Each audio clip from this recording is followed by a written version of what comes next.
Hi everyone, I'm Rich Sander from The Engagement Coach.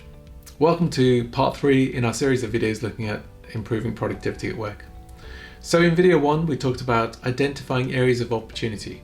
These are working practices, rhythms and routines that we get stuck into year in, year out. And actually you've got to question whether they add the value we think they add. And I cited my example in retailing where 1/5 of our working week was looking at reports from last week when we could have been adding more value this week. Part 2, we looked at the neuroscience of trust, the precursor to change. So before we go about making changes at work, actually we need to make sure we've got an environment of trust. And I mentioned Paul Zach's work, The 8 Management Behaviors of Trust, honing in on 2 areas, which was communication and building strong relationships. In this video, I want to talk about feedback. So when we are implementing change, we often implement it, but we miss the feedback loop. How are things landing? How are things now? What's the situation like? And we often rely on surveys. So whether it's SurveyMonkey or any other survey platform, we tend to throw surveys out to say, what's it like? Now, there's a problem with surveys in that people can only answer the question being asked.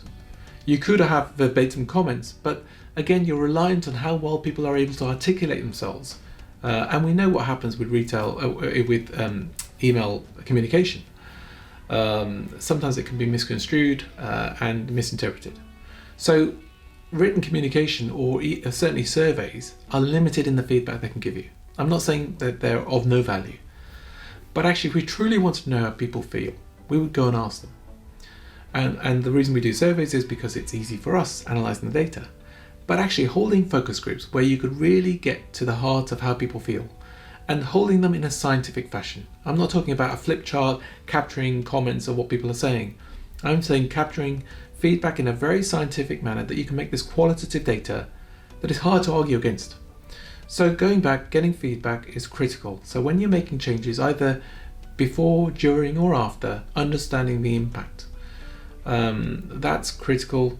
So moving away from surveys and relying on much more robust methods to understand how people truly feel. Okay, I'm going to leave that there.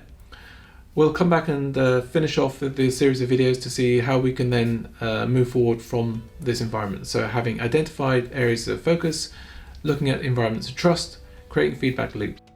And I'll see you in the next video to finish the series off. Take care. Thanks.